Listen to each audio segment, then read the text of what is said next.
ഞങ്ങളും ക്രൂശിക്കപ്പെട്ട ക്രിസ്തുവിനെ പ്രസംഗിക്കുന്നു.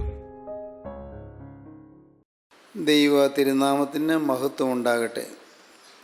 മത്തായിയുടെ സുവിശേഷം 6-ാം അധ്യായത്തിൻ്റെ 19 മുതൽ 21 വരെയുള്ള വാക്യങ്ങൾ നമുക്ക് വായിച്ച് കേൾക്കാം. കർത്താവിൻ്റെ ഗിരിപ്രഭാഷണം എന്ന് പറയുന്ന മലപ്രസംഗത്തിലെ ചില വാക്യങ്ങളാണ് നാം വായിക്കാൻ പോകുന്നത്. ഗിരിപ്രഭാഷണം. കർത്താവ് മലമേൽ കയറി ജനത്തോട് ഉപദേശിക്കുന്നതായ കർത്താവിൻ്റെ വിലപ്പെട്ട അത്യന്തം വിലയേറിയ ഉപദേശങ്ങളാണ്, പ്രബോധനങ്ങളാണ് ഈ ഭാഗത്ത് നാം കാണുന്നത്. 5, 6, 7 അധ്യായങ്ങളിൽ മത്തായിയുടെ സുവിശേഷത്തിൽ ഇത് നമുക്ക് വായിക്കാൻ സാധിക്കും. മത്തായിയുടെ സുവിശേഷം 5-ാം അധ്യായം, 6-ാം അധ്യായം, 7-ാം അധ്യായം, ഈ 3 അധ്യായങ്ങളിലാണ് കർത്താവിൻ്റെ ഗിരിപ്രഭാഷണം നാം കാണുന്നത്, മലപ്രസംഗം കാണുന്നത്. ആ 3 അധ്യായങ്ങൾ ഒരുമിച്ച് നാം വായിക്കുന്നത് നല്ലതായിരിക്കും. ഒരുമിച്ച് ചേർത്ത് ഒരു സമയത്ത് തന്നെ അത് മുഴുവനും വായിച്ച് തീർക്കുന്നത് നല്ലതായിരിക്കും. വെറുതെ വായിച്ച് തീർക്കുകയല്ല, അത് മനസ്സിരുത്തി വായിച്ചാൽ വളരെയേറെ നമ്മുടെ ദൈനംദിന ജീവിതത്തിൽ ആവശ്യമായ കാര്യങ്ങൾ നമുക്ക് ലഭിക്കും. വളരെ ഏറെ അനുഗ്രഹമായ അനുഭവങ്ങളിലേക്ക് നമുക്ക് കടന്നു വരാൻ സാധിക്കും. വായിക്കാം. മത്തായി 6-19 മുതൽ 21 വരെ.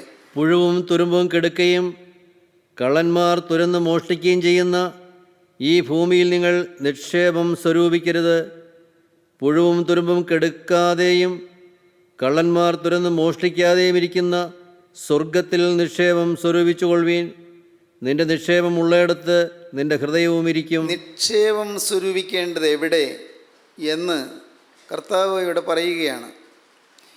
എൻ്റെ രാജ്യം ഐഹികമല്ല എന്ന് കർത്താവ് പറയുകയുണ്ടായി. ഈ ലോകത്ത് നിക്ഷേപം സ്വരൂപിക്കുന്നത് വിഡ്ഢിത്തമായിരിക്കും എന്നാണ് കർത്താവ് പറയുന്നത്. അതുകൊണ്ട് ജോലി ചെയ്യണ്ടായെന്നോ പണം സമ്പാദിക്കേണ്ടായെന്നോ ധനം സ്വരൂപിക്കേണ്ടായെന്നോ അല്ല കർത്താവ് അർത്ഥമാക്കുന്നത്.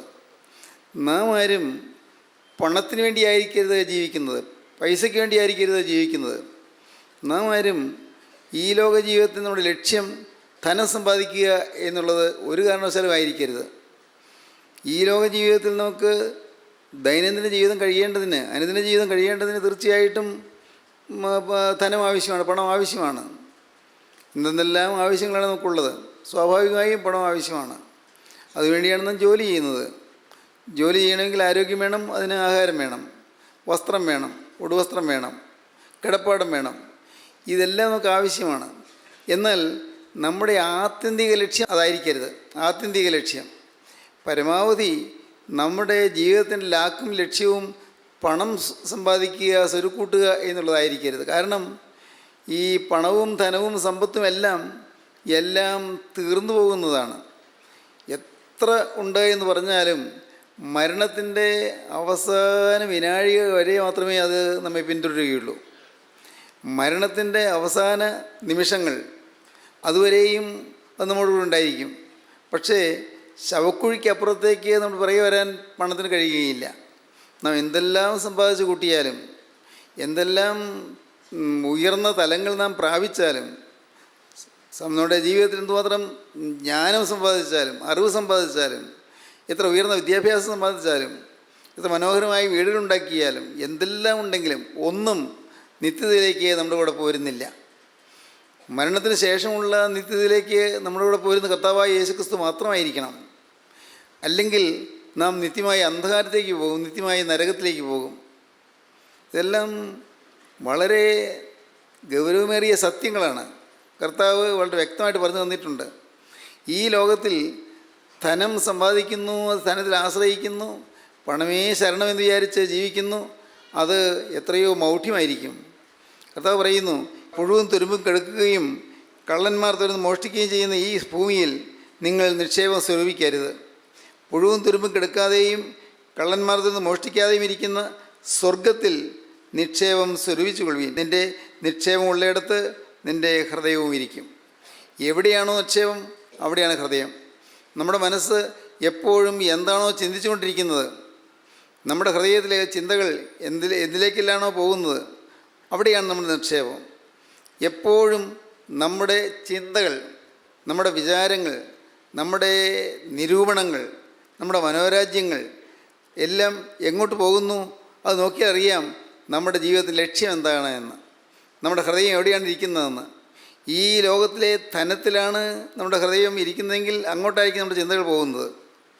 എങ്ങനെ സമ്പാദിക്കണം, എങ്ങനെ അത് നിലനിർത്തണം എന്നുള്ള കാര്യങ്ങളായിരിക്കും നമ്മുടെ ഹൃദയത്തിൽ എപ്പോഴും നിറഞ്ഞു നിൽക്കുന്നത്. തീർച്ചയായിട്ടും പണം കൂടിയേ കഴിയൂ.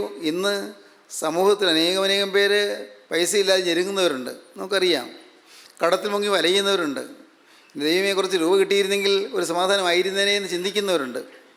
ജീവിതത്തിൽ കുറച്ച് പൈസ ഉണ്ടായിരുന്നെങ്കിൽ, കുറച്ച് ധനം ഉണ്ടായിരുന്നെങ്കിൽ ഒരു സ്വസ്ഥത കിട്ടിയേനെ എന്ന് ചിന്തിക്കുന്നവരുണ്ട്. അതുകൊണ്ട് പണം ഉണ്ടാക്കുന്നതിന് വേണ്ടിയും പണം സമാഹരിക്കുന്നതിന് വേണ്ടിയും ശ്രമിക്കുന്നതായ ആളുകളുണ്ട്. എന്നാൽ കർത്താവ് പറയുന്നു, ഈ ഭൂമിയിൽ നാം നിക്ഷേപം സ്വരൂപിക്കരുത്. എല്ലാം നമ്മെ വിട്ട് പറന്നു പോകും. നാം ഈ പണത്തെ വിട്ട് നാമും പറന്നു പോകും. നമ്മുടെ കൂടെ ആരും പോരുകയില്ല.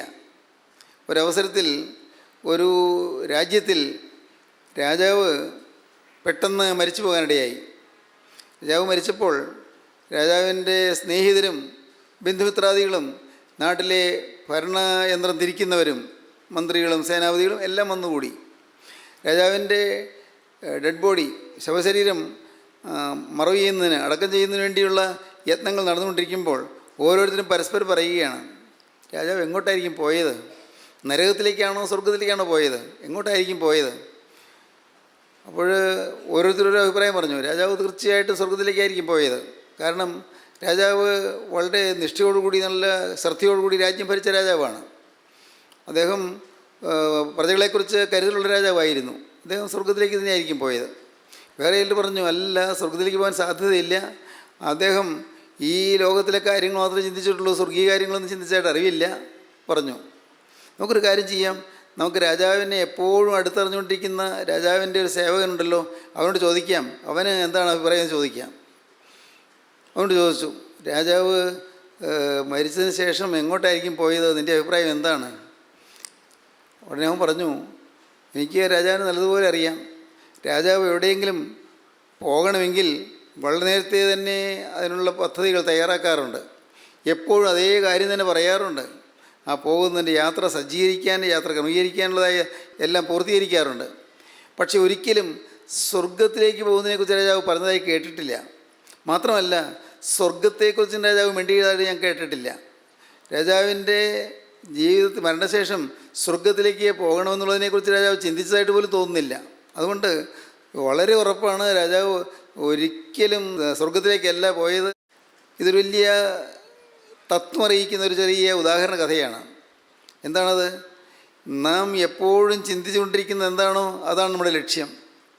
നമ്മുടെ മനസ്സിൽ എപ്പോഴും നിറഞ്ഞു നിൽക്കുന്നതായ ആശയങ്ങൾ എന്തെല്ലാമാണോ, നമ്മുടെ മനസ്സിൽ കൂടി പോകുന്ന ചിന്താഗതികൾ എന്തെല്ലാമാണോ, അതാണ് നമ്മുടെ ലക്ഷ്യം. നിക്ഷേപം എവിടെയുണ്ടോ അവിടെ ഹൃദയം ഇരിക്കും. നിൻ്റെ നിക്ഷേപം ഉള്ളിടത്ത് ഹൃദയം ഇരിക്കും.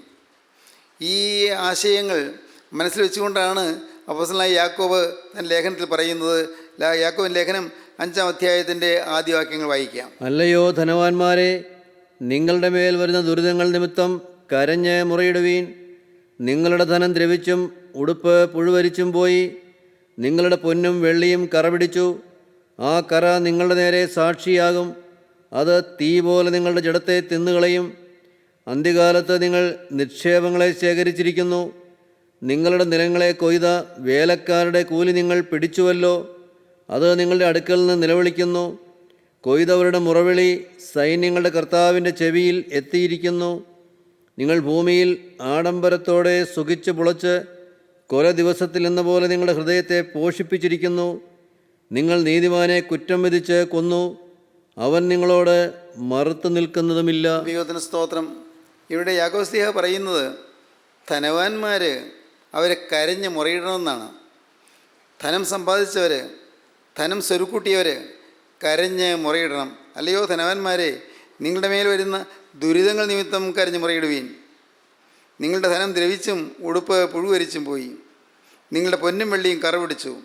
ആ കറ നിങ്ങളുടെ നേരെ സാക്ഷിയാകും. അത് തീ പോലെ നിങ്ങളുടെ ജഡത്തെ തിന്നുകളയും. ദൈവത്തിന് സ്തോത്രം. നമ്മുടെ ഈ കേരളക്കരയിൽ ഒരു കാലത്ത് ഫ്യൂഡൽ വ്യവസ്ഥ നിലനിന്നിരുന്നു. എന്ന് പറഞ്ഞാൽ ഈ കേരളത്തിൽ മാത്രമല്ല ലോകത്ത് പലയിടത്തും, കേരളത്തിൽ ഒരു കാലത്ത് ഉയർന്നവരും താണവരും തമ്മിലുള്ളതായ വ്യത്യാസം വളരെ കൂടുതലായിരുന്നു. വർഗ വ്യത്യാസം. മേലാളന്മാരും അടിയാളന്മാരും. ഈ മേലാളവർഗം പാവപ്പെട്ടവരെ കഠിനമായി ചൂഷണം ചെയ്തിരുന്നു. പാവപ്പെട്ട സാധുക്കളായ തൊഴിലാളികൾക്ക് കൊടുക്കേണ്ട കൂലി കൊടുക്കാതിരുന്നൊരു കാലമുണ്ട്. അവർ എന്തും യജമാനൻ പറയുന്നത് അനുസരിച്ച് കൊള്ളണം, അനുസരിച്ചില്ലെങ്കിൽ അവരുടെ ജീവൻ പോലും അപകടത്തിലാകുന്ന ഒരു കാലഘട്ടമായിരുന്നു നമ്മുടെ കേരളത്തിൻ്റെ പഴയ കാലഘട്ടം. ഇന്നതൊക്കെ പോയി. അന്നത്തെ കാലഘട്ടത്തിൽ അന്നത്തെ സാഹിത്യകൃതികളിലും ചരിത്രഗ്രന്ഥങ്ങളിലും എല്ലാം ആ കാലഘട്ടത്തെ വളരെ ശപിക്കപ്പെട്ടൊരു കാലമായിട്ടാണ് കണക്കാക്കിയിരുന്നത്. ചങ്ങമ്പുഴ കൃഷ്ണപിള്ള എഴുതിയ ഒരു മനോഹരമായ കവിതയുണ്ട്. വാഴക്കൊല എന്നാണ് ആ കവിതയുടെ പേര്. വാഴക്കൊല എന്ന കവിതയിൽ, ഞാൻ ആ കവിതയെക്കുറിച്ച് പറയാനല്ല, പക്ഷേ ആ കവിതയിൽ പാവപ്പെട്ടവൻ ചൂഷണം ചെയ്യപ്പെടുന്നതും പാവപ്പെട്ടവൻ്റെ നീതി നടത്തിക്കിട്ടാതെ വരുന്നതും മേലാളന്മാർ, മുതലാളിമാർ, ജന്മിമാർ പാവപ്പെട്ടവനെ ചൂഷണം ചെയ്തും ഉപദ്രവിച്ചും അവർ സമ്പാദിക്കുന്നതുമെല്ലാം വളരെ മനോഹരമായ കവിതാരൂപത്തിൽ ചിത്രീകരിച്ചിട്ടുണ്ട്. അത് അന്നത്തെ കാലഘട്ടത്തിൽ ശരിയായിരുന്നു അന്ന്. എന്നാൽ ചങ്ങമ്പുഴയുടെ കാലഘട്ടം കഴിഞ്ഞു. ഇന്ന് ഫ്യൂഡൽ വ്യവസ്ഥിതിയെ മാറി. അന്നത്തെ അടിയാളന്മാർ ഇന്ന് മുതലാളന്മാരായി മാറി. അന്നത്തെ മുതലാളന്മാരിൽ നിന്ന് അടിയാളന്മാരുമായി മാറി. നേരെ തിരിഞ്ഞു കാര്യങ്ങൾ. ചങ്ങമ്പുഴ കൃഷ്ണപിള്ളയുടെ വാഴക്കൊല എന്ന് പറയുന്ന കവിതയിൽ അതിൻ്റെ ഒരു ഭാഗത്ത് വളരെ ഹൃദ്യമായി ഒരു കാര്യം കവിതയായിട്ട് പാടിയിട്ടുണ്ട്. ആദ്യം ഗദ്യത്തിൽ പറയാം. ഉടയോൻ്റെ മേടയിൽ ഉണ്ണികൾ പഞ്ചാര ചുടുപാലടയുണ്ട് ഉറങ്ങിടുമ്പോൾ അവനുടെ കൺമണിക്കുഞ്ഞുങ്ങൾക്കുള്ളതെന്ത് അയലത്തെ മേട്ടിലെ തോട്ടുവെള്ളം. പാവപ്പെട്ടവൻ തോട്ടുവെള്ളം കുടിച്ച് കഴിയുന്നു. ഉടയോൻ്റെ മേടയിൽ അവിടെയുള്ള കുഞ്ഞുങ്ങൾ പാലടപ്രഥമൻ കഴിച്ച് സുഖിക്കുന്നു. ഉടയോൻ്റെ മേടയിൽ ഉണ്ണികൾ പഞ്ചാര ചുടുപാലടയുണ്ട് ഉറങ്ങിടുമ്പോൾ അവനുടെ കൺമണിക്കുഞ്ഞുങ്ങൾക്കുള്ളതെന്ത് അയലത്തെ മേട്ടിലെ തോട്ടുവെള്ളം. അവശന്മാർ, ആർത്തന്മാർ, ആലംബഹീനന്മാർ അവരുടെ സങ്കടം ആരറിയാൻ. കവി സങ്കടപ്പെടുകയാണ്.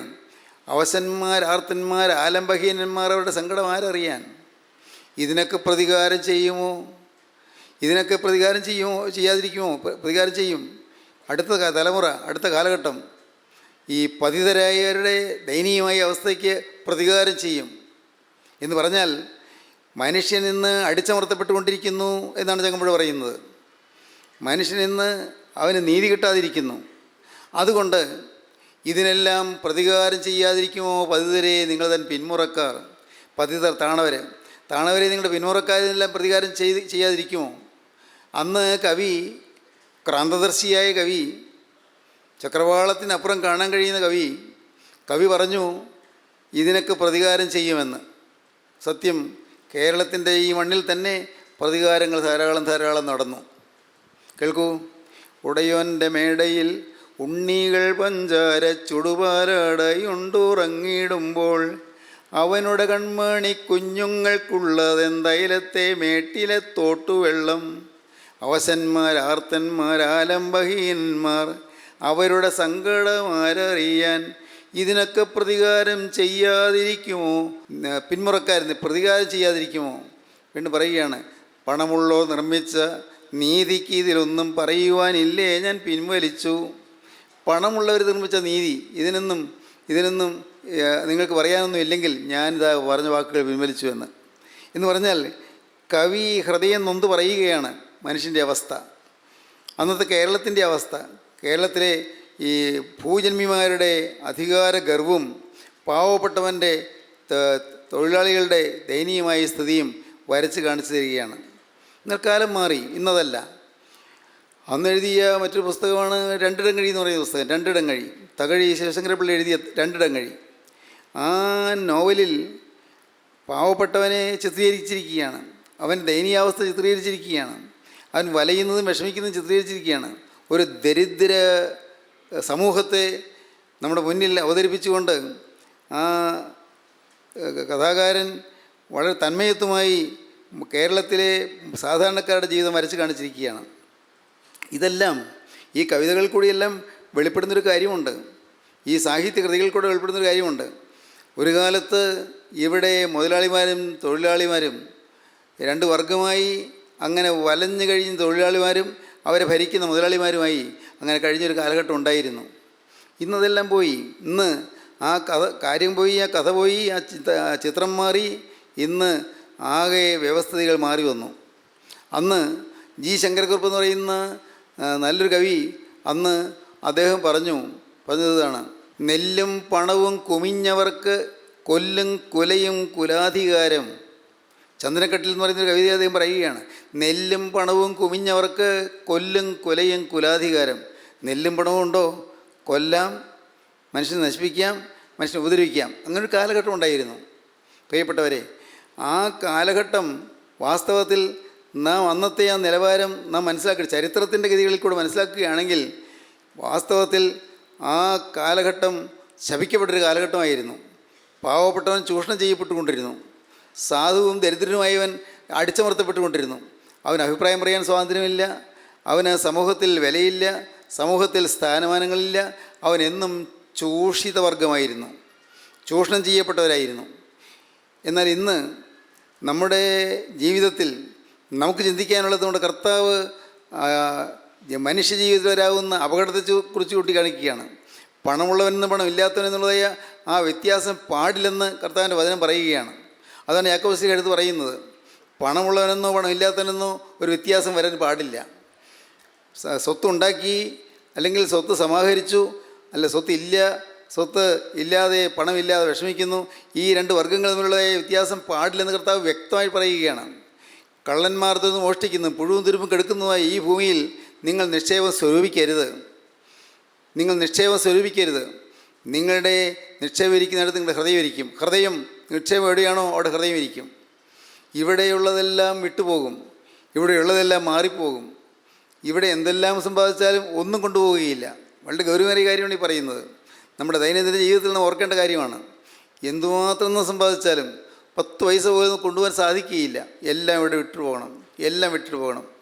അതുകൊണ്ടാണ് അലക്സാണ്ടർ ദ ഗ്രേറ്റ്, മഹാനായ അലക്സാണ്ടർ ചക്രവർത്തി, അദ്ദേഹം മരിക്കാറായി കിടക്കുമ്പോൾ അദ്ദേഹം സ്നേഹിതനോട് പറഞ്ഞത്, എൻ്റെ ശവസംസ്കാരത്തിന് വേണ്ടി എൻ്റെ ഡെഡ് ബോഡി കൊണ്ടുപോകുമ്പോൾ ശവപ്പെട്ടിയുടെ 2 വശത്തേക്കും ഓരോ ദ്വാരം ഉണ്ടാക്കി കൈ പുറത്തേക്ക് ഇട്ടിരിക്കണമെന്ന്.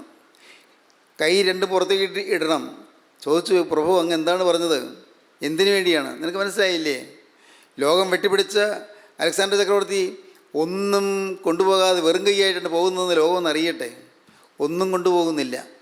പ്രിയപ്പെട്ടവരെ, ഞാനിത് പറഞ്ഞുകൊണ്ടിരിക്കുമ്പോൾ നിങ്ങൾ ദയവായി ഒരു കാര്യം ചിന്തിക്കണം. എൻ്റെ കർത്താവേ, ഞാൻ ഈ ലോകത്തിന് വേണ്ടി യുദ്ധം ചെയ്തുകൊണ്ടിരിക്കുകയാണ്, ഈ ലോകത്തിന് വേണ്ടി അധ്വാനിച്ചുകൊണ്ടിരിക്കുകയാണ്, ഈ ലോകത്തിലെ ധനത്തിന് വേണ്ടി അധ്വാനിക്കുകയാണ്. കഷ്ടപ്പാടിലും ബുദ്ധിമുട്ടിലും ഞാൻ തളർന്നിരിക്കുകയാണ്. ദാരിദ്ര്യത്തിലും വിഷമിക്കുന്നതായ ആളുകൾ ധാരാളമുണ്ട്. ചികിത്സയ്ക്ക് പണമില്ലാതെ വിഷമിക്കുന്ന ആളുകളുണ്ട്. ഒരു കിടപ്പാടം പണിയാൻ നിർവാഹമില്ലാതിരിക്കുന്ന ആളുകൾ ധാരാളം പേരുണ്ട്. ഉടുതുണിക്ക് മതുതുണിയില്ലാതെ വിഷമിക്കുന്ന ആളുകളുമുണ്ട്. പുറമേ വല്ലതും അറിയുന്നില്ലെന്നേ ഉള്ളൂ. ദുരിതം അനുഭവിക്കുന്ന ബഹുഭൂരിപക്ഷം ജനത്തിന് മധ്യത്തിലാണ് ഞാൻ ജീവിക്കുന്നത്. എൻ്റെ കർത്താവേ, എൻ്റേത് എന്ന് പറയാൻ ഞാൻ എന്തെല്ലാം കയ്യിൽ പിടിച്ചിരിക്കുന്നോ അതെല്ലാം എന്നെ വിട്ടു പോകും. ഇന്ന് എൻ്റേതെന്ന് ഞാൻ പറയുന്നത് നാളെ വേറൊരാൾ എൻ്റേതെന്ന് പറയാൻ പോകുന്നു. അതങ്ങനെ സംഭവിക്കും. എൻ്റേതെന്ന് പറയാൻ ആർക്കും അവകാശമില്ല, ആർക്കും എൻ്റേതെന്ന് പറയാനുള്ളതായ സ്വാതന്ത്ര്യവുമില്ല. കർത്താവേ, ഞാനിത് മനസ്സിലാക്കുന്നു. ഇവിടെ ഞാൻ എന്തെല്ലാം സമ്പാദിച്ചുവോ, ഇവിടെ എനിക്ക് എന്തെല്ലാം ഉണ്ടോ എല്ലാം വിട്ട് ഞാൻ പറന്നു പോകുന്നൊരു ദിവസമുണ്ട്. അന്ന് കർത്താവേ, നിൻ്റെ സന്നിധിയിലേക്ക് ഞാൻ വരുവാൻ തക്കവണ്ണം എന്നെ ഇന്ന് നീ പൂർണ്ണമായും നിൻ്റേതാക്കി മാറ്റിയെടുക്കണം. എൻ്റേതെല്ലാം നീ മാറ്റി നിൻ്റേതാക്കി എടുക്കണം. കർത്താവേ, ഞാൻ എന്നെ തന്നെ നിനക്ക് തരുന്നു. ദൈവത്തിന് സ്തോത്രം. ഞാൻ വീണ്ടും പറയുന്നു, നമ്മുടെ ജീവിതത്തിൽ നേടേണ്ടത് കർത്താവായ യേശുക്രിസ്തുവിനെ മാത്രമാണ്. എന്തെല്ലാം നേടിയാലെല്ലാം വിട്ടുപോകും. യേശുക്രിസ്തു മാത്രം വിട്ടുപോകാത്ത നിധിയായിരിക്കും. യേശുക്രിസ്തു നിത്യനിധി. യേശുക്രിസ്തു നമുക്ക് തന്നത് തൻ്റെ ജീവൻ തന്നെയാണ്. ആ ജീവൻ നമുക്ക് തന്നു. ആ ജീവൻ നമുക്ക് തരാൻ കർത്താവ് തൻ്റെ ജീവരക്തം കുരിശിൽ അവിടുന്ന് ചൊരിഞ്ഞു. ആ ജീവരക്തം നമ്മുടെ പാവക്കറകൾ കഴുകുന്നു. ആ ജീവരക്തം നമുക്ക് സമാധാനം തരുന്നു. ആ ജീവരക്തം നമുക്ക് നിത്യജീവൻ തരുന്നു. ആ ജീവൻ രക്തം നമ്മെ നയിച്ചുകൊണ്ട് പോകുന്നു. ആ ജീവൻ രക്തം നമുക്ക് സമാധാനവും ശാന്തിയിൽ നിന്ന് നമ്മെ നിരന്തരം പരിപാലിച്ചു കൊണ്ടിരിക്കുന്നു. സ്നേഹിതരെ, നിങ്ങളുടെ ജീവിതത്തിൽ ഈ തിരക്തത്താലുള്ള വീണ്ടെടുപ്പ് നിങ്ങൾ പ്രാപിച്ചുവോ? ഈ തിരക്തം നിങ്ങളുടെ ജീവിതത്തിൻ്റെ ധനമായി മാറിയോ? കർത്താവായ യേശുവിൻ്റെ തിരുഹൃദയം തുറന്നൊഴുകിയ തിരക്തം നിങ്ങൾക്ക് സമ്പത്തായി തീർന്നുവോ? കർത്താവായ യേശു ക്രിസ്തുവിൻ്റെ തിരുരക്തത്താലുള്ള കഴുകൽ നിങ്ങൾ പ്രാപിച്ചുവോ? യേശുവേ, എൻ്റെ ജീവിതത്തിലെ കഴിഞ്ഞകാല ജീവിതത്തിലെ പാവങ്ങളെല്ലാം ക്ഷമിക്കുവാൻ, എല്ലാം കഴുകുവാൻ നീ കുരിശിൽ മരിച്ചു ഞാൻ വിശ്വസിക്കുന്നു. നിങ്ങളുടെ ഹൃദയത്തെങ്കിൽ നിങ്ങൾ പറയുവാൻ സാധിച്ചിട്ടുണ്ടോ? ജീവിതം ക്രിസ്തുവിന് നിങ്ങൾ സമർപ്പിച്ചിട്ടുണ്ടോ? ഇന്ന് ഈ വചനം കേട്ടുകൊണ്ടിരിക്കുമ്പോൾ നിങ്ങൾക്ക് അനുഭവിക്കാം. നിങ്ങൾക്ക് ആ അനുഭവത്തിലൂടെ നിങ്ങൾക്ക് മുന്നോട്ട് പോകാം. ദൈവത്തിന് സ്തോത്രം. യാക്കോബ് പറയുകയാണ്, അല്ലയോ ധനവാന്മാരെ, നിങ്ങളുടെ മേൽ വരുന്ന ദുരിതങ്ങൾ നിമിത്തം കരഞ്ഞ് മുറയിടുവീൻ. ദുരിതങ്ങൾ നിങ്ങളുടെ മേൽ വരാൻ പോകുന്നു. ധനവാന്മാരോട് പറയുകയാണ്, ദുരിതങ്ങൾ വരാൻ പോകുന്നു. ഇന്ന് നിങ്ങൾ സുഭിക്ഷമായി ജീവിക്കുന്നു. ഇന്ന് സാധുവിനെ നിങ്ങൾ ഉപദ്രവിക്കുന്നു. പാവപ്പെട്ടവനെ നിങ്ങൾ ചൂഷണം ചെയ്യുന്നു. അവൻ്റെ മുതലുകൾ, അവൻ്റെ ആരോഗ്യം, അവൻ്റെ കഴിവുകൾ എല്ലാം നിങ്ങൾക്കായിട്ട് ഉപയോഗിക്കുന്നു. പാവപ്പെട്ടവനല്ല ബലഹീനനായവനെ നിങ്ങൾ പലതരത്തിൽ ചൂഷണം ചെയ്യുന്നു. കഴിവില്ലാത്തവനെ നിങ്ങൾ ഉപദ്രവിക്കുകയോ ചൂഷണം ചെയ്യുകയോ ചെയ്യുന്നു. പ്രിയപ്പെട്ടവരെ, അപ്പോസ്തലൻ പറയുകയാണ്, നിങ്ങളുടെ മേൽ വരുന്ന ദുരിതങ്ങൾ നിമിത്തം കരഞ്ഞു മുറയിടുവീൻ. ദുരിതങ്ങൾ വരാൻ പോകുന്നു. വലിയ ആപത്തുകൾ നിങ്ങൾക്ക് വരാൻ പോകുന്നു. വലിയ കഷ്ടതകൾ നിങ്ങൾക്ക് വരാൻ പോകുന്നു. നിങ്ങളിപ്പോൾ അറിയുന്നില്ല. ഇന്ന് നിങ്ങൾ നല്ല സുഖിച്ച് പൊളച്ച് സന്തോഷിച്ച് നിങ്ങൾ ഇന്ന് ജീവിക്കുന്നു. എന്നാൽ ഇതെല്ലാം മാറുന്നൊരു സമയം വരും. ആരും നിങ്ങളെ സഹായിക്കാൻ ഇല്ലാത്തൊരു സമയം വരും. എല്ലാവരും വന്ന് നോക്കി നിൽക്കും. എല്ലാവർക്കും നിങ്ങളുടെ മേൽ സഹതാപം തോന്നിയെന്ന് വരാം. പക്ഷേ എത്ര ദുഃഖത്തോടെ സഹതാപത്തോടെ നിൽക്കുന്നവർക്കും ഒന്നും ചെയ്യാനാകാതെ എല്ലാവരും നിസ്സഹായരായി നിൽക്കുന്നൊരു സമയം വരും. ദൈവത്തിന് സ്തോത്രം. ദൈവത്തിൻ്റെ വലിയ നാമം മഹത്വപ്പെടട്ടെ. ഞാൻ പലപ്പോഴും പറഞ്ഞിട്ടുള്ള കാര്യം ഇന്നും ആവർത്തിക്കുകയാണ്. നാം മരിച്ചു കിടക്കുന്ന സമയത്ത്, നിശ്ചലമായി കിടക്കുന്ന സമയത്ത് നമ്മുടെ പ്രിയപ്പെട്ടവർക്ക് കരയാൻ സാധിക്കും. അതിനപ്പുറം ഒന്നും ചെയ്യാൻ സാധിക്കുകയില്ല. നമ്മുടെ ഏറ്റവും പ്രിയപ്പെട്ടവർ, ഭാര്യയാകട്ടെ, ഭർത്താവാകട്ടെ, അപ്പനാകട്ടെ, അമ്മയാകട്ടെ, മക്കളാകട്ടെ, ആർക്കും ഒന്നും ചെയ്യാൻ സാധിക്കുകയില്ല. നമുക്ക് ആശ്വാസം തരാൻ അവർക്ക് സാധിക്കുകയില്ല. നമുക്ക് ഒരു ധൈര്യം തരാൻ അവർക്ക് സാധിക്കുകയില്ല. നമ്മെ കരം പിടിച്ച് അപ്പുറത്തേക്ക് കടത്തിക്കൊണ്ടു പോകാൻ അവർക്ക് സാധിക്കുകയില്ല. നിത്യതയുടെ തുറമുഖത്തേക്ക് നാം അടുത്ത് വരുമ്പോൾ അപ്പോഴാണ് അറിയുന്നത്, നരകത്തിൻ്റെ ഭീകരതയിലേക്കാണല്ലോ ഞാൻ പോകുന്നത് എന്ന്. മരണത്തിന് മുമ്പ് തന്നെ നാം അറിയും. മരിച്ചു കഴിയേണ്ട, മരണത്തിന് മുമ്പ് തന്നെ നാം അറിയും. മരണത്തോടടുത്ത് കിടക്കുമ്പോൾ ഒരുപക്ഷെ ബോധമില്ലാതെ കിടക്കുകയായിരിക്കും, വായു വലിച്ച് കിടക്കുകയായിരിക്കും. പക്ഷേ ആത്മാവ് ആ ഭാവിയിലെ നിത്യത കണ്ടുകൊണ്ട് കിടക്കുകയാണ്. ഭൂമിയിലിരിക്കുന്ന വിചാരിക്കും ബോധമില്ലാതെ കിടക്കുകയാണ്, ആളറിയാതെ കിടക്കുകയാണെന്നൊക്കെ വിചാരിക്കും. പക്ഷേ ആളറിയാതെ കിടക്കുമ്പോഴും ഈ ആൾ, മരിക്കാൻ കിടക്കുന്ന ആൾ അപ്പുറം ലോകം കാണുകയാണ്. ആ അപ്പുറം ലോകത്ത് അവിടെയുള്ളതായ ഭീകര ദൃശ്യങ്ങൾ കാണുകയാണ്. ഭയങ്കരമായ ആക്രോശങ്ങൾ കേൾക്കുകയാണ്. ഭയങ്കരമായ മുറവിളികളും നിലവിളികളും കേൾക്കുകയാണ്. മനസ്സ് പതറി ഒലഞ്ഞുകൊണ്ട് അനേകർ അങ്ങനെ അയ്യം വിളിച്ചുകൊണ്ട് കിടക്കുന്നത് ഈ മരിച്ചു പോകുന്ന ആത്മാവ് കാണുകയും കേൾക്കുകയും ചെയ്യുകയാണ്. അയ്യോ, ഇവിടെയാണല്ലോ ഞാൻ എത്തിയത്, ഇങ്ങോട്ടാണല്ലോ ഞാൻ പോകുന്നത്, ഈ ഭയാനകമായ നരകത്തിൻ്റെ ഭീകരതയിലേക്കാണല്ലോ ഞാൻ പോകുന്നതെന്ന് അപ്പോൾ തിരിച്ചറിയുന്നു. പക്ഷേ ഇനിയൊന്നും ചെയ്യാനില്ല, ഒന്നും ചെയ്യാൻ സാധിക്കുന്നില്ല. അങ്ങോട്ടും ഇങ്ങോട്ടും നോക്കുന്നു, സഹായിപ്പാൻ ആരുമില്ല. നോക്കുന്നു എന്ന് ഇദ്ദേഹത്തിന് തോന്നുന്നെങ്കിലും, പക്ഷേ മരിക്കാൻ പോകുന്ന ആത്മാവിന് തോന്നിയാലും ജീവനോടിരിക്കുന്നവർ അതൊന്നും അറിയുന്നില്ല. ആൾ മരിക്കാറായി വായു വലിച്ച് കിടക്കുന്നു മാത്രമേ അവർ അറിയുന്നുള്ളൂ. ആളറിയില്ലെന്നാണ് അവർ പറയുന്നത്. ശരിയാണ്, ബോധമനസ്സിൽ ആളറിയുകയില്ല. പക്ഷേ ആ ആളുടെ ആത്മാവ് അപ്പുറം ലോകം കണ്ടുകൊണ്ട് കിടക്കുകയാണ്. അപ്പോഴാണ് അനേകം പാപങ്ങൾ, ഈ പലതും മറന്നുപോയതാണ്, പക്ഷേ ആ പാപങ്ങളെല്ലാം വന്ന് അണിനിരക്കുന്നു. ചെയ്തു പോയ പാപങ്ങളെല്ലാം, ദൈവമേ എന്തെല്ലാമാണ് ഞാൻ ചെയ്തു പോയത്, എന്തൊരു മണ്ടത്തരായിപ്പോയി ഞാനിതൊക്കെ ചെയ്തു പോയത്, അയ്യോ കഷ്ടം. എല്ലാ പാവവും വന്ന് അണിനിരന്ന് നിൽക്കുന്നു. എല്ലാം ഓർമ്മയിലേക്ക് വരുന്നു. എല്ലാം നമ്മുടെ ഓരോ അവയവങ്ങൾ കൊണ്ട് ചെയ്തു പോയ പാപങ്ങൾ, ജീവിതത്തിൽ നിന്ന് പോയ ഏറ്റവും ഭയാനകമായ കാര്യങ്ങൾ, എൻ്റെ കർത്താവ്, ചെറുതും വലുതുമായ പാവങ്ങൾ ഓരോന്നും എല്ലാം വന്ന് നമ്മുടെ മുമ്പിൽ നിരന്ന് നിൽക്കുന്നു. അയ്യോ, ഇതെല്ലാം ചെയ്തു പോയല്ലോ, എനിക്ക് മോചനം കിട്ടിയില്ലല്ലോ എന്നപ്പോൾ മനസ്സിലാക്കുന്നു. ഈ പാവങ്ങൾ എനിക്ക് ക്ഷമിച്ച് കിട്ടിയില്ലല്ലോ, കിട്ടിയ വചനം ഞാൻ ഉപയോഗിച്ചില്ലല്ലോ എന്ന് മനസ്സിലാക്കുന്നു. എനിക്ക് കിട്ടിയ വചനം ഞാൻ ഉപയോഗിച്ചിരുന്നെങ്കിൽ ഈ അപകടം എനിക്ക് വരികയില്ലായിരുന്നല്ലോ എന്ന് മനസ്സിലാക്കുന്നു. എൻ്റെ കർത്താവെ, ഞാൻ എന്തു വേണ്ടു നിലവിളിക്കുന്നു, പക്ഷേ കേൾപ്പാൻ ആളില്ല. നിലവിളി കേൾപ്പാൻ ആളില്ല. ചകാത്ത മുഴുവൻ കെടാത്ത തീയുമുള്ള നരകത്തിൻ്റെ ഭീകരതയിലേക്ക് ഇതാ നീങ്ങുകയാണ്. ആത്മാവ് ഒരിക്കലും തിരിച്ചു വരാത്ത അനന്തമായ ഭീകരതയിലേക്ക് നീങ്ങുകയാണ്. അവസാനമില്ലാത്ത യാതനയിലേക്ക് നീങ്ങുകയാണ്. പ്രിയപ്പെട്ടവരെ, ആ ഭയാനകമായ അവസ്ഥ നമുക്കാർക്കും വരരുതെന്ന് കർത്താവ് ആഗ്രഹിക്കുന്നു. ആ ഭീകരമായ അവസ്ഥ നമുക്കാർക്കും വരരുതെന്ന് കർത്താവ് ആഗ്രഹിക്കുന്നതുകൊണ്ട് കർത്താവ് കരുണയോടെ നമ്മെ ചേർത്തണച്ച് നിർത്തിക്കൊണ്ട് കർത്താവ് പറഞ്ഞു തരുന്നു, മോനെ, ഇന്ന് നിനക്ക് നല്ല സമയമാണ്. മോളെ, ഇന്ന് നിനക്ക് നല്ല സമയമാണ്. നിനക്കിന്ന് പ്രാർത്ഥിക്കാം, ഇന്ന് നിനക്ക് അനുദപിക്കാം, ഇന്ന് നിനക്ക് മാനസാന്തരപ്പെടാം, ഇന്ന് നിൻ്റെ പാവത്തെ ഓർത്ത് നിനക്ക് കരയാം. കഴിഞ്ഞകാല ജീവിതത്തിലെ പാവത്തെ ഓർത്ത് നിനക്ക് അനുതാപത്തോടെ പൊട്ടി കരയാം, ഏങ്ങലടിച്ച് കരയാം. കർത്താവേ, എന്നോട് ക്ഷമിക്കണമേ എന്ന് നിനക്ക് പറയാൻ പറ്റിയ സമയമാണിത്. യേശു ക്രിസ്തു ഇന്ന് സമീപസ്ഥനാണ്. വിളിച്ചപേക്ഷിക്കുന്നവർക്ക് സമീപസ്ഥനായി യേശു വന്നിട്ടുണ്ട്. ഓരോരുത്തരുടെ അരികത്തൂടെ യേശു നടക്കുന്നുണ്ട്. ഓരോരുത്തരുടെയും നേരെ കർത്താവ് തൻ്റെ കരം നീട്ടുന്നുണ്ട്. മോനെ, ഞാൻ നിന്നെ സഹായിക്കാമെന്നാണ് പറയുന്നത്. മോളെ, കഴിഞ്ഞകാല പാവങ്ങളെല്ലാം ഞാൻ ക്ഷമിച്ചു തരാമെന്നാണ് പറയുന്നത്. എല്ലാം ക്ഷമിച്ചു തരാം. എന്തെല്ലാം ദുഷ്കൃതങ്ങൾ നിനക്ക് വന്നെങ്കിലും, ഏതെല്ലാം പാവങ്ങൾ നിനക്ക് വന്നെങ്കിലും എല്ലാം ക്ഷമിച്ചു തരാം. എല്ലാം ക്ഷമിച്ച് ഒരു പുതിയ ജീവിതം നിനക്ക് തരാം. നിന്നെ ഞാൻ പുതുക്കാമെന്നാണ് പറയുന്നത്. നിൻ്റെ ഈ പഴയ തുരുത്തിയിലേക്ക് എൻ്റെ പുതിയ വീഞ്ഞ് പകരാൻ നിർവാഹമില്ലല്ലോ എന്നാണ് കർത്താവ് പറയുന്നത്. തുരുത്തി പുതുക്കിക്കൊണ്ടുവരിക, പുതിയ തുരുത്തിയായി വരിക. ഞാൻ പുതുവീഞ്ഞ് പകർന്നു തരാം. ദൈവത്തിന് സ്തോത്രം. തുരുത്തി പുതുക്കിക്കൊണ്ടുവരാൻ ആർക്കും മനസ്സില്ല. പുതിയ തുരുത്തി കൊണ്ടുവരാൻ ആർക്കും മനസ്സില്ല. ഒരു പുതിയ ഹൃദയമായി വരാൻ മനസ്സില്ല. പുതിയ ജീവിതമായി വരാൻ മനസ്സില്ല. പഴയതെല്ലാം ഉപേക്ഷിച്ച ഒരു പുതിയ ജീവിതത്തിലേക്ക് വരാൻ പലർക്കും മനസ്സില്ല. തന്മൂലം കർത്താവ് പറയുന്നു, തുരുത്തി പുതുക്കിക്കൊണ്ടുവരിക, പുതിയ തുരുത്തിയുമായി വരിക. ദൈവത്തിന് സ്തോത്രം. നിങ്ങൾക്ക് പറയാം, കർത്താവേ, എനിക്കിത് എന്താണെന്ന് പോലും മനസ്സിലാകുന്നില്ല. ഞാൻ എങ്ങനെയാണ് എൻ്റെ തുരുത്തി പുതുക്കേണ്ടതെന്ന് എനിക്ക് അറിയാൻ പാടില്ല. എനിക്ക് സമ്മതമാണ് കർത്താവേ. എനിക്ക് എല്ലാം ഒന്ന് മാറി ഒരു പുതിയ മനുഷ്യനാകാൻ എനിക്ക് ആഗ്രഹമാണ്. അത് എനിക്ക് കൊതിയാണ്, എനിക്ക് ആർത്തിയാണ്. കർത്താവേ, എനിക്കൊരു പുതിയ മനുഷ്യനായി തീരണം. എൻ്റെ ഹൃദയം മാറണം. എൻ്റെ ഹൃദയത്തിൽ ഒരു ശാന്തിയും സമാധാനവും എനിക്ക് ലഭിക്കണം. എൻ്റെ പാവങ്ങളെല്ലാം ക്ഷമിച്ചു എന്നുള്ള ഒരു ഉറപ്പ് എനിക്ക് ലഭിക്കണം. പാവങ്ങളെല്ലാം ക്ഷമിച്ചു എന്ന്.